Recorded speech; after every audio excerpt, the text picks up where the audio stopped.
muka isa inni Mordekaayiif qopheessee ture sanatti Hamaaniin hirrarraasan.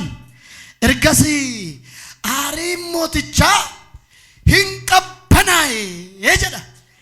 Muki itti nama rarraasan barbaada qopheessa jedhe mootiin jedha. Muki itti nama rarraasan eessa jira jennaan manuma Hamaan keessa jira. Nama simbira jiruuni mana kee keessa maaltu jira jedha gaafadhame. Jedha ka gaafadhaan mallee maal. Diinni kee jedhaatti maal. Isa siif qopheessetti ofiitti darba jedhaatti maal. Ergaan kun ergaa nama amaneeti. Ameen jedhaa ka. Wanti siniif qophaa'u hammeenyi siniif qophaa'u siniif miti. Isa siniif qopheessetta deebi'u.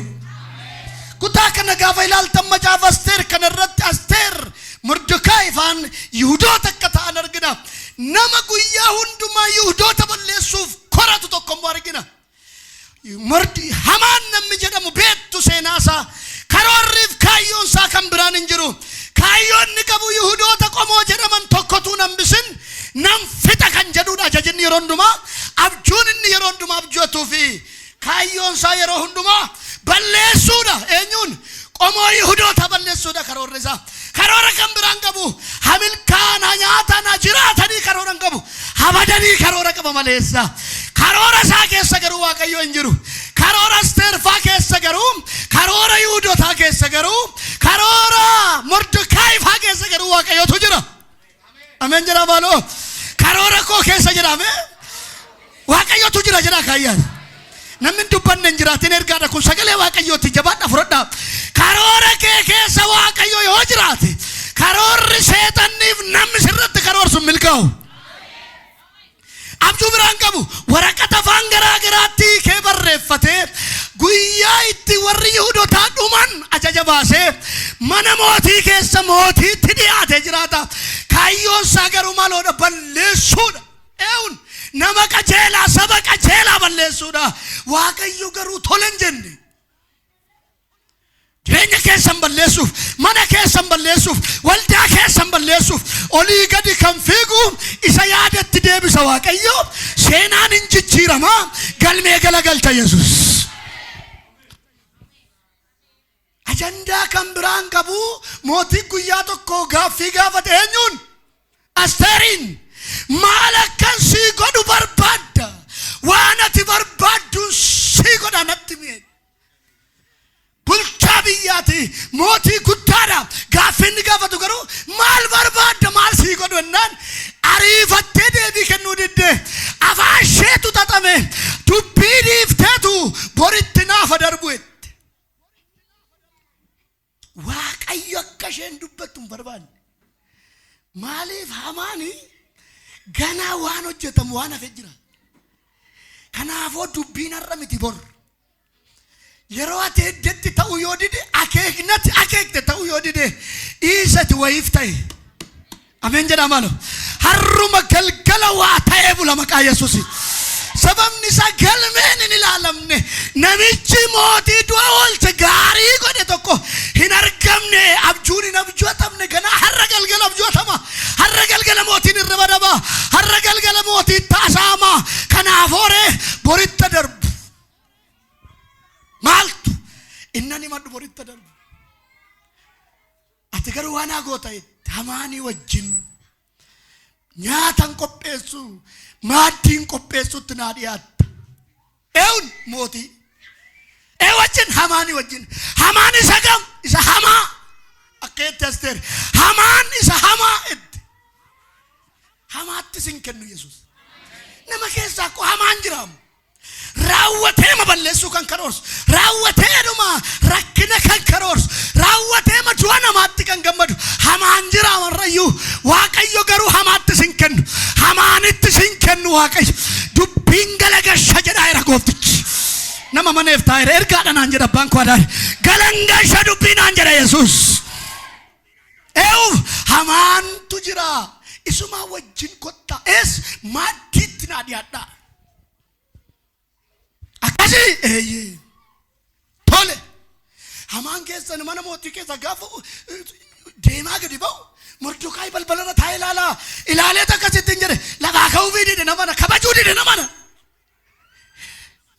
balbal dura ta'u zabanya ta'u male ijna marranjiraati maleessa Yihudota qomo Yihuditi nama yaanni waaqayyo irra jiruudha nama bor farda yaabuudha harreessa jira garuu harre balbala mootii eegaa jira bor garuu jabadha murteessaan harra miti bori beekwan waaqo kannaan jira yeroo gabaabaa gidduutti nama waggala gashuufan qabanaa jira harra kee maal ta'uu dandeessa harra doosiif hin mijanne jiraachuu dandeessa harra kiiziin kee duwwaa ta'uu danda'a harra jireenyi sitti olfaachuu danda'a harra lafatti jirtu bita sitti galuu danda'a harra hundumtuu sirratti duuluu danda'a harra tuffatamuu dandeessa hin yaaddain hin sodaatin ati waan sitti baati galgala kana waatu galagala waaqayyo ka'ee jennaan eenyu danquu hin danda'uuti እግዚአብሔር ከተነሳ ማንም ከፊቱ ሊቆም አይችልም ፓሪጎሴ ቀባና መስምረ ጅሩ ሲፈካው ኢየሱስ ጀዳት ናይማ ባለ አትዮ ፊፊ ደጀዳመ ኤሰዩንጌሱ እንሲ ፈዱበቱ ጀዳከ ሲፋሱ ይላላ እንተን ጀዳ እንድርተን ማለት ሲፈዱበቱ ጀዳት ናይማ መቃ ኢየሱስ ማልተው ዲደ ካውፊ ዲደ ለፋ ሞቲን አማን ምት ሞቲን ነምጨ ሰሰና ሞቲን ከምራዳ ገሩ ማነ ሞቲ ከሰ ጅራንሱን ስልጣን ቀበንሱን ዋጎቹ ደንዳንሱን አማን ሚለ ጀላፉዱ ድናር አሬፊኬ መነሳት ገሌቱ ማቲ ሳወጅና ደመናሳ ወጅ መሪያተኒ ማልጎቹ ቀምነ ሄደኒ የናና ፈንፈሙ ረጥ ወሊ ገለን ዋቀዮ ገሩ ቶለንጀን hafannifa modanitu ariitiin fannoon agobbaa'uudhaan fannoon dhunnuma meeqaidha dhunnumi shantammi ariifateenyuuf Mordokaayiif agobbaa'u jedhaniitu ariifatanii mari'atu waan argaa jira bar sirratti olii gadi fiiganii waa xaxaa jiru hin ta'u jedha waaqayyo garuu nama amen jedheef taa'eeranii goorichaan ta'u macaafa Isaayyaas boqonnaa 7 rakkeedha waaqayyo garuu wanti kun hin ta'u fiixaanis hin ba'u በእናንተ ላይ የምታሰብ ማንኛውም ክፉ ነገር አይሆንም ተው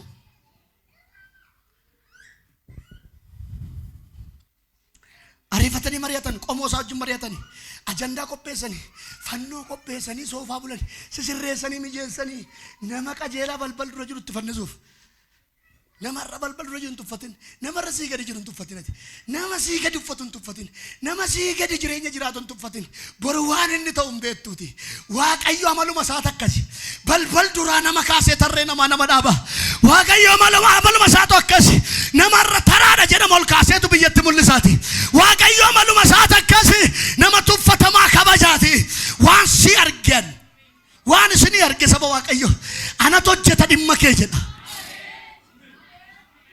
tufatin nama simbukke nama biro ke balbalata ade zabanyan tufatin nama karara lestro taragun tufatin borwa jijjira mati nama wanya to wano fatbay jette bran darbi waqayyo sena jijjirati wanin tawum betuti wanin tawum betu wanna gajirani nama tufatama to konan kabajanan jira yesus በሰዎች የተናቁ ማሰኮ ማሃዲያ ለራባቻና ሞራባዲያ በሰዎች ትንሽ የተባሉ በእግዚአብሔር ግን ከፍላሉ ዋቀዮን ገር ወልጀዳኒ ሙለቱ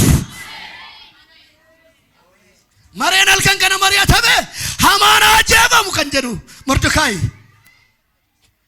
ሞቲንገለ ረፈኩማ ከለሳ ጋፈሩ እርብንጅሩ ሂራባ እንጅሩ ነሞ ዋቀዮ እርቢ dadhabe gale hojii isa hojjetaa olee gale nam boqoddareeti gannige injiru garuu maaliif hojii jira amma asteerutu dubbatteetti ta'e maal sii godhu gaafa mootiin jalqabattiin jedhee mana naa kenni makiinaa naa kenni yoo jiraat waama ta'e naa godhechuu dandeessimini akka isheen hin dubbanne luugame garuu waaqayyo maaliif hamaaniin hamaa fannisuu barbaadeera waaqayyo sirraas mana keerraas rakkisaa waggaa dheeraa fannisuu barbaada goofta parasika bahadia la rabachadia waaqayyo kashen ndubban negode borjet wanal kan kana tom betu shen bar al kan kana garu moti tab job jota gana iribatti tagana hinka agana galme gale gasha gana documenti la fanni jiru daga gana wa ilalama gana galme ni lalama gana shalafa kaame kana andura isa gatame dulaalama seenaa tokko jira. Hamaani mana isaa keessaa fannoo qaba. Mordokaayi mana isaa keessaa seenaa gaarii hojjetee qaba. mootiidhaaf waan gaarii hojjetee qaba. galmeeffatee galmeerra jira. Hamaanoo Mordokaayitti muka safareetu mana isaa keessa kaatee itti safaree fannoo kaa'ee jira. namni yeroo baay'ee waan ofii isaatti qopheeffatu hin bada. waan namarratti qopheessu hin bada. gaarii nam hojjetu gaarii argata. hamaa nam hojjetu hamaamatu jaaf. garaan keenya namaaf hamaa taanaan hamaan nuu taanuufis. yoo namni rakkate nuti tola taanaan rakkachuu keenya dhabu. yoo namatti tole nuti tola taanaan ati sittatu waan ofii kee akkasiif ta'uu barbaaddu. namaafis akkasuma godhi jedhamee caafameera. hamaan fannoo qaba mana. Mordokaayi garuu waa hojjetatee jira. maaloo guyyaa tokko mootii du'a oolchee jira. galmee qabattee jirti. Waaqayyo dadhabbeetu guyyaa tokko hojjette hin gatu. Ngatu beekani nama galmee nama ilaaluun argan. dhugaa Waaqayyo namoota baay'eef jedha waan dhokatetu argama. gatii kennamaaf naan jedha Waaqayyo. utuu namoonni baay'een ilaalan utuu biyyi ilaalu utuu waldaan ilaalu namoota baay'eedhaaf gatiitu kaffalama naan jedha Waaqayyotu. halkan keessa mootiin kee guyyaan itti beellamaa gee yoom bor kan jedhu. bor guyyaa beellamaa yoom bor. har'a kan mari'atamaa jiruuf mana keessaa dubbata waa biraa. beellama Asteer qabdu mootii wajjin bor. gidduma kanatti waa raase Waaqayyo. saba nana waldaa nana waan isiniin jedha. ji'attiin hafte kun guyyottii muraasa miti. 2018 kun utuu hin gahin waa isiniif raasu Waaqayyo. sature wayi waan ture wayi waan ati gootee gatii kaffalte wayi waan ati Waaqayyoon mana isaaf hojjette wayi me si ilaalee Waaqayyo biyya duratti gatii kee kaffalu. parasee kama hadiyaabos nama galmeen isaa ilaalamu argaan jira ammallee. hingatu sabara sii jedha gooftichi. isa yeroo sanaa hingatu hin daganne siin jedha paankee. hingata seetanii Waaqayyo. saatii jaa deemnee jedhan paasterii nam nuyi tajaajila deemne saatii jaa kadhataa turree achi bullee achi kaane kadhat saatii jaa deemnee dhan barichi tureera. isa barasii garuu hin ganne Waaqayyo. kaffalaayira. fannoon muramee qirixameetuma jiru kaffalaayira. fannoonis jira nus jira. inni fannoo kaate mana isaa keessa ofiif safarate. nuyi yaada Waaqayyoo jiraanna. Inni kan jiraannu yaada namaa miti namana. akeeka namaa miti karoora namaa miti kan nu jiraannu. karoora Waaqayyoo jiraanna. yaada nuu qaba Waaqayyo. karicharra deemna maleessa labsameef ajajibeef afaan garaa garaatti hiikameef maqaan keenya badannu hin jedhameef hin bannu. Yihuudoonni badan jedhee afaan garaa garaatti hiikee saba hundumaatti beeksisee haa xumuramu seenaan isaanii jedhee Waaqayyo garuu keessan jiru. keessan jiru. waan nu namaaf yaadnu nurratti ta'a. namaaf hamaa yaadina. namarra xinnoo bor guddata. namarra balbal dura jiru bor hin kabajama. namarra seenaa hin qabne bor Waaqoo seena isa jijjiira. Waaqayyotti yeroo hin fudhatu nutti yeroo fudhata maleessa. guyyaa lammaffaa gaafa guyyaa tokkoffaa borumtaan isaa gaafa ga'u Asteeris jirti. Hamaanis jira. ajaja qopheesseera. akka namichi kaleessa ka'ee kabaja kennuuf dide waan argeef aaraa bule Hamaan. namichi Yihuudii kun lafaanaa ka'uu dide naa qomma'uu dide na kabajuu dide. kabaja barbaada. Hamaan Mordokaayi garuu hin dide. ka'ee kabajuu dide. dhumarratti maal akkan sii godhu barbaadde Asteerin gaafate. maal barbaadde akkan sii godhu. himinatti walakkaa mootummaa koo yoo ta'e siin kenna. jennaan akka itti qomoo keenya zariin koo lafarraa dhumuuf jedha. qomoon Yihudaa hundumtuu lafarraa dhumuuf waan jedhuufi waa tokko duwwaa naa godhi. akka akka sabi koo du'a oolu duwwaa naa godhi sabi koo jiraatu jiraachuu barbaanne eenyullee jiraachuu barbaada jiraachuu barbaanne eewuta akka godhaa jiraa jedhe mootiin argatanii mootiin tillee baay'ee min beekum isa hamaan xaxaa jiru mootiin illee baay'ee man nageenye inni garuu domee qalixeeraam eenyuudha ennaan indeet hin beektu mooti isuma sibira jiru kanaka hamaan kanaka isuma hamaa kanaka itti akkasii jedhe isa dhugaa jiru lafa kaayetu utaalee biiroo isaa gale mootiin ol deebi'ee mana keessatti ol deebi'eetu waa barreessa kaleessa waa argeera edawaatti mul'ateera galmeen ilaalameera lakka wanticha gaafa ilaalu isa amma jette kana Mordokaayin akkasitti nama mootiin jaallatu maal ta'a beektu jennaani waan ofii isaatii barbaadu ofittoodha namicha abbaa garaati anumaaf ta'uu dha malee kan namaan beeku birriin kan koo ta'u qabeenyaan koo ta'u mannan koo ta'u silxaanan koo ta'u jedha malee kan nama kan biraan beeku anumaaf waan jedhe yaadeefi fayu maal akka inni ta'u akka inni fardarra kaa'ame kabajamutti himnaan namicha akkasii kanaaf ta'uu jedhe mootiin eewuf namicha isa balbal duraa isa waaqa malee nama kabaju waaqaan malee namaan saganne Mordokaayi gatamaa abeet tuffatamaa mootichi iddoo dhaabaa mana mootummaatti deebi'ee gara iddoo daadhii waynii itti dhugaa turan sana yommuu dhufe Haamaan immoo mootitti araara kadhachuudhaaf siree isheen irratti aara galfachaa jirtu irratti in gombifame mootichis kana argee kanuma irratti iyyuu immoo namichi kun mana keessatti anuma biratti mootitti humnaan qabata jedhee guddisee in dubbate akkuma dubbiin kun afaan mootichaa keessaa ba'een hojjetoonni isaa ija Haamaanitti in haguugan xu'aashota mootichaaf